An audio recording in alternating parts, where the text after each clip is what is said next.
Leadership is about others.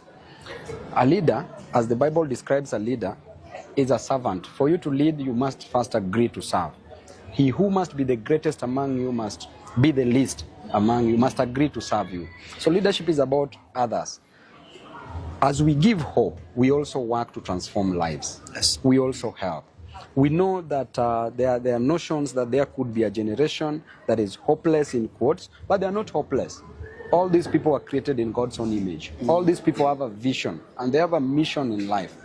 A mission to ensure and a vision to ensure that they transform their lives and the lives of their neighbors for the better. And we are here to assist them. Yes. And we know that Kenya that was in 1960s is not Kenya that was in 1990s, and is not Kenya that is there today. Things change. Every other time we get proper leadership, people could be hopeless because there are no jobs. People could be hopeless because there is overtaxation. People could be hopeless because there is high cost of living. People could be hopeless because they can't afford education. But there is always hope, and the hope is the Almighty God. You can never delink politics from economic development. The role of politics in economic development, they are like twins. Because there is the process of electing a leader who controls the resources, who eventually grows an economy. So these two things are twins. Everybody in this country, anybody who goes to cast a ballot is a politician. That is a political process that they are engaging in, which means that they are all politicians. So the question is, after electing a politician, what do these politicians do? Some become dealers, others become leaders. Some have a mission to destroy the nation, some have a vision to transform lives. So that is the only difference that we have. Therefore, when we elect a leader, it is better for that leader to work. And I want to encourage this generation, the Gen Zs, the millennials, to participate in the forthcoming elections in 2027, because they are the majority. They add up to 65 to 70% approximately of the Kenyan population. That means that they can produce a president among themselves. They can produce any governor to the MCA seat. So do not just participate by voting, but also participate by going for these elective seats. And that is what we are going to encourage.